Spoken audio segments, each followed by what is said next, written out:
RG Kar medical কলেজের নারী চিকিৎসককে ধর্ষণের পর হত্যাকাণ্ডের ১ বছর পূর্তিতে শনিবার সকালে ধর্মতলায় জমায়েত হন হাজারো মানুষ।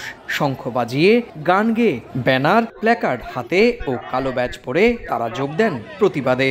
প্রতীকীভাবে তারা প্রতিবাদে শপথ নেন। কর্মসূচিতে চিকিৎসক সংগঠনের একাংশ ও নিহতদের পরিবারের আহ্বানে সামিল হন সাধারণ মানুষও। বিজেপির নেতাকর্মীরাও এদিন রাস্তায় নামেন। পশ্চিমবাংলার মুখ্যমন্ত্রী, যিনি পুলিশ মন্ত্রীও, তিনি সঞ্জয়কে কাঠগড়ায় শুধু দাঁড় করিয়েছেন, একজন সিভিল ভলেন্টিয়ার। কিন্তু আমাদের মনে হয় অভয় হত্যার যারা মূল চক্রী তারা এখনো অধরা রয়ে গেছে। বিচার পেতে হলে দুঃশাসনের অপসারণ করতে হবে। দুঃশাসন না গেলে কোনো বিচার পাওয়া যাবে না। 1 বছরেও বিচার অধরা। আমাদের লড়াই আরো তীব্রতর হবে।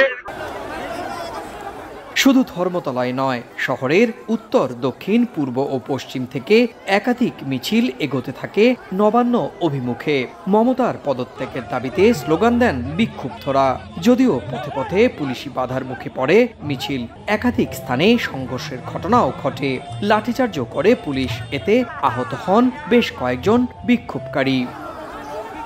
২০২৪ সালের ৯ আগস্ট আরজিকর মেডিকেল কলেজের বক্ষব্যাধি বিভাগে কর্মরত এক নারী চিকিৎসককে ধর্ষণের পর হত্যা করা হয়। এই ঘটনার তদন্তের দায়িত্ব পায় কেন্দ্রীয় তদন্ত সংস্থা সিবিআই। যদিও পরিবারের অভিযোগ, মূল অভিযুক্তকে এখনো গ্রেপ্তার করা হয়নি। কলকাতা পুলিশের বিরুদ্ধে প্রমাণ লোপাটেরও অভিযোগ আনা হয়। সুব্রত আচার্য, সময় সংবাদ, কলকাতা।